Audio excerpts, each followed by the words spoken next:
Good afternoon to all of you and welcome back to online classes. I am doctor Sufi Yadav. Krishna magnet mind में आप सभी का हार्दिक अभिनंदन एवं स्वागत है।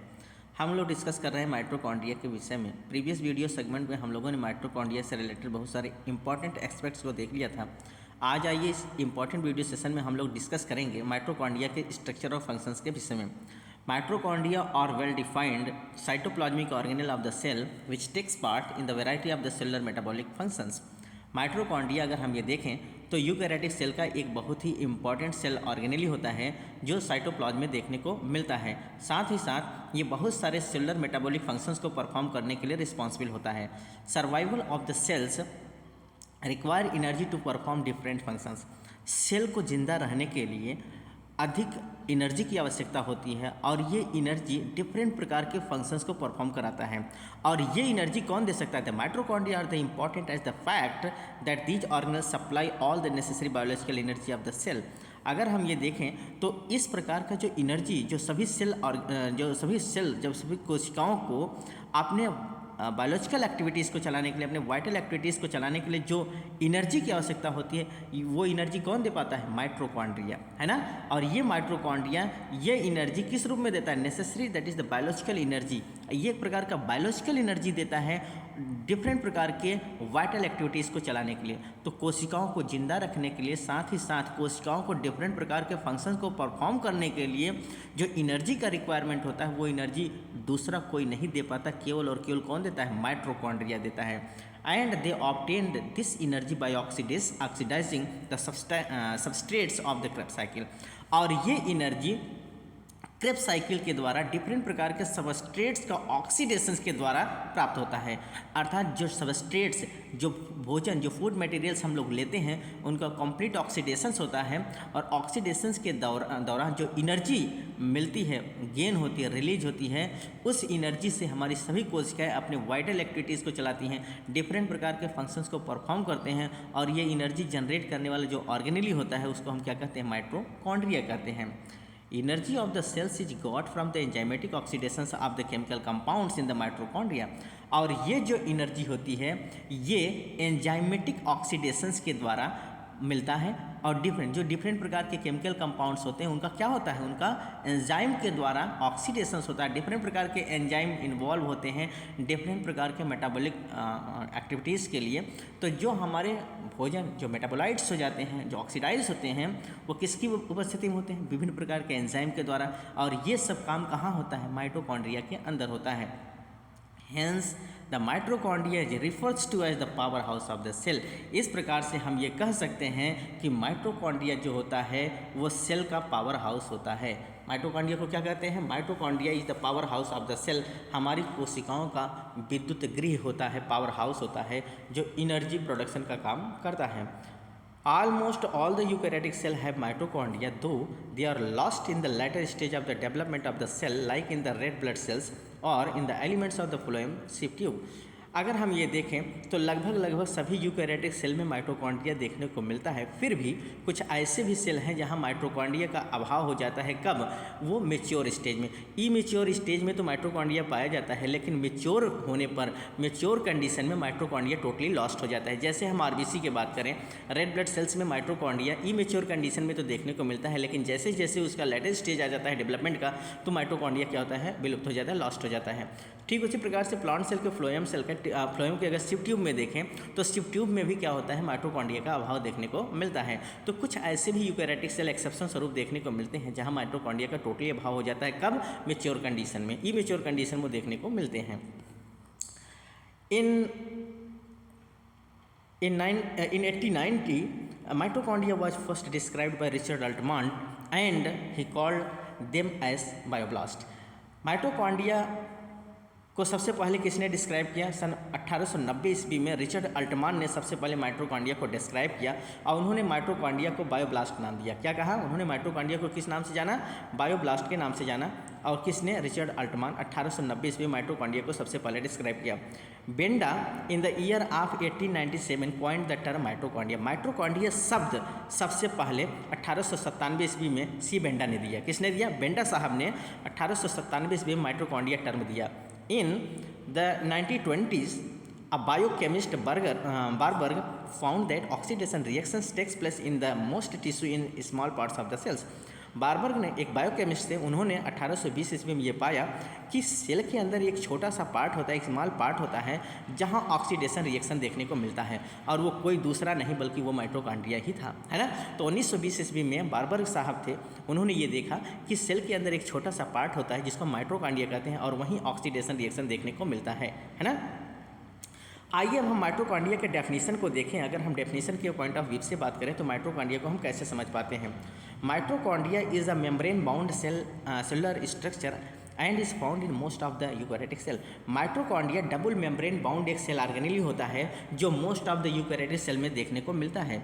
The mitochondria range from the 0.5 to 1 micrometer in diameter. अगर इसके साइज की बात कर लें तो माइटोकॉन्ड्रिया 0.5 से लेकर 1 माइक्रोमीटर डायमीटर का होता है। The mitochondria are sometimes described as a power plant of the cell. Mitochondria को हम पावर प्लांट ऑफ सेल के नाम से भी जानते हैं। क्या कहते हैं, चाहे हम पावर हाउस ऑफ सेल कहें या पावर प्लांट ऑफ सेल के नाम से जानते हैं, बिकॉज द एनर्जी रिलीज कहाँ से होता है, that is the energy production takes place with the mitochondria. Mitochondria ही एनर्जी का प्रोडक्शन करता है, इसलिए हम माइटोकॉन्ड्रिया को पावर हाउस भी कह सकते हैं, पावर हाउस ऑफ सेल या power plant of the cell कह सकते हैं। These organelles generate most of the energy of the cell in the form of the adenosine triphosphate and it is used as a source of the chemical energy. अगर हम देखें तो ये जो organelles mitochondria होता है ये एनर्जी को सेल के अंदर एटीपी के रूप में जनरेट करता है। किस रूप में जनरेट करता है, हमारे माइटोकॉन्ड्रिया जो द्वारा जो एनर्जी रिलीज होता है, जो जनरेट होता है, वो एटीपी के रूप में, संचित एनर्जी के रूप में क्या होता है, जनरेट होता है, और ये एक प्रकार का केमिकल एनर्जी के सोर्स के रूप में देखा जाता है। किस रूप में होता है, केमिकल एनर्जी के रूप में स्टोर्ड होता है, एटीपी के रूप में रिजर्व हो जाता है, एटीपी के रूप में संचय हो जाता है। कौन, जो माइटोकॉन्ड्रिया के द्वारा एनर्जी प्रोडक्शन होता है, एनर्जी रिलीज होता है, एनर्जी जनरेट होती है। The mitochondria also involved in the cellular activities like signaling, cellular differentiation, cell synthesis and also control the cell cycle and cell growth. Mitochondria का use जो है energy production के साथ साथ कुछ और सेलुलर एक्टिविटीज़ में किया जाता है, जैसे सेल सिग्नलिंग की बात की जाए, सेलुलर डिफरेंशिएशन की बात किया जाए, सेल सिंथेसिस की बात किया जाए, सेल साइकिल को कंट्रोल करने में या सेल ग्रोथ को कंट्रोल करने में भी इसका बहुत बड़ा इंपॉर्टेंट रोल होता है। क्यों, क्योंकि इन सब क्रियाओं के लिए एनर्जी की आवश्यकता होती है और ये एनर्जी केवल और केवल माइटोकॉन्ड्रिया दे सकता है। सेल डिवीजन में जो सेल डिवाइड होते हैं, 1 से 2 सेल, 2 से 4, 4 से 8, 8 से 16, 16 से 32, जो ये क्लीवेज हो रहा है, जो ये डिवाइड हो रहा है, जो माइटोसिस की प्रक्रिया होती है बच्चों, इसमें एनर्जी की खपत होती है और ये एनर्जी केवल और केवल कौन दे पाता है, माइटोकॉन्ड्रिया। तो जैसे जैसे हमारा शरीर ग्रोथ करता है वैसे वैसे सेल का फॉर्मेशन होता है और जो सेल बनते हैं उसके लिए एनर्जी का ज़रूरत होता है और वो एनर्जी हमको माइटोकॉन्ड्रिया दे सकती है। इसलिए माइटोकॉन्ड्रिया का प्रयोग एनर्जी प्रोडक्शन के साथ साथ इन सब चीज़ों में भी होता है। Mitochondria also affect human health like mitochondrial disorder and cardiac dysfunction and they also play important role in the aging process. अगर माइटोकॉन्ड्रिया की संख्या बच्चों कम हो जाए, एबनॉर्मल हो जाए, तो माइटोकॉन्ड्रिया ह्यूमन हेल्थ को भी अफेक्टेड करता है, ह्यूमन हेल्थ को भी प्रभावित करता है। जैसे माइटोकॉन्ड्रियल डिसऑर्डर, अगर माइटोकॉन्ड्रिया की संख्या हमारे शरीर में कम हो जाएगी तो डेफिनेटली सी बात है कि वहाँ एनर्जी का प्रोडक्शन कम हो जाएगा और जब एनर्जी कम हो जाएगा तो हमारा सेल डेथ करने लगता है।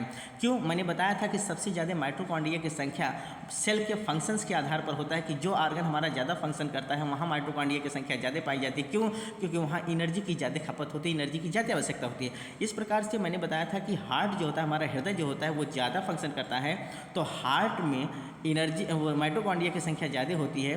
तो अगर वहाँ माइटोकॉन्ड्रिया कम हो जाएगा तो कार्डियक डिस्फंक्शन हो जाता है, अर्थात हार्ट अटैक के केसेस देखने को मिल सकते हैं, हार्ट का प्रॉब्लम हो जाएगा। और साथ ही साथ जब हमारी कोशिकाओं की एनर्जी कम मिलेगा तो हमारी कोशिकाएं मरने लगती हैं और जब हमारी कोशिकाएं सेल डेथ होंगी, हमारे सेल डेथ कर जाएंगे, सेल मरेंगे, तो निश्चित तौर पर एजिंग पहले आ जाएगा, बुढ़ापापन पहले आ जाएगा।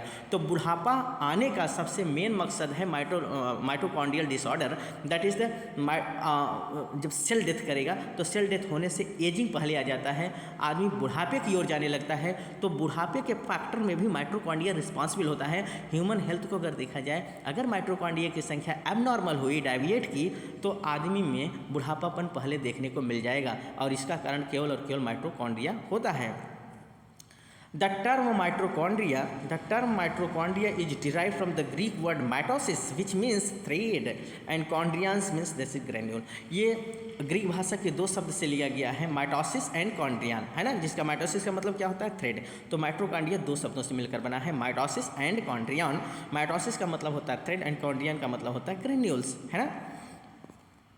आइए अगर हम स्ट्रक्चर को देख लें तो माइटोकॉन्ड्रिया का स्ट्रक्चर आपको साफ तौर से दिख रहा है कि माइटोकॉन्ड्रिया का जो सबसे बाहरी बाउंड्री होता है, बाहरी जो लेयर होता है, जो एक मेम्ब्रेन होता है, उसको हम क्या कहते हैं, आउटर मेम्ब्रेन।